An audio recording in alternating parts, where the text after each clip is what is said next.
Now, an ABC News investigation. We have learned of a Wall Street scandal that could be bigger than the one contrived by Bernie Madoff.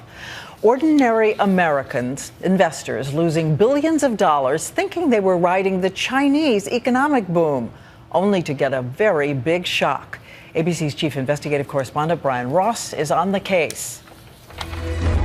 As one Chinese company after another managed to get listed on NASDAQ and the New York Stock Exchange, Al Smith and his wife in Boise, Idaho, saw it as a safe way to get in on China's huge economic boom. As you think there's some kind of stamp of approval once they come on these exchanges. But they ended up losing much of their retirement money, $60,000, when they invested in a Chinese coal company traded on the New York Stock Exchange that, it turns out, had no coal mine. I'm not a big guy or rich guy, and it's just was pretty tough for us.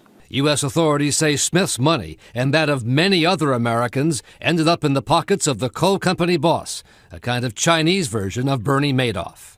All part of what an ABC News investigation found is a wave of suspected fraud by some 70 Chinese companies once listed on U.S. stock exchanges. The common theme among the many cases that we've already filed is the brazenness of the fraud. It's quite extraordinary in some instances.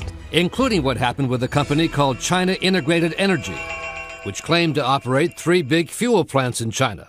But according to an investor's lawsuit, these surveillance photos taken at one plant, supposedly operating at maximum capacity, show scant activity and no tanker trucks carrying the fuel to market. I filmed about 4 months, and during that period I found that they produced essentially nothing.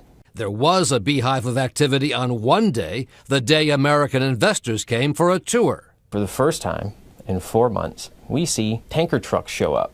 But once the investors are gone, so are the tanker trucks. Just as dead as before. So this was a complete con job. Exactly.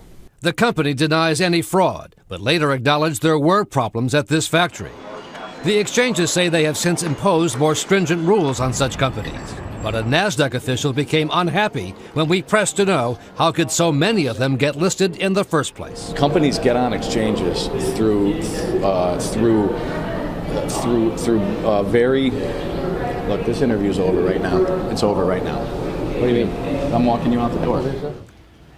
Before she left her job as chair of the SEC, Mary Shapiro told us Chinese officials refused her request to cooperate in any way going after the suspected frauds. Tonight, the Chinese government told us that was a groundless accusation that, quote, will not conduce to our friendly relations.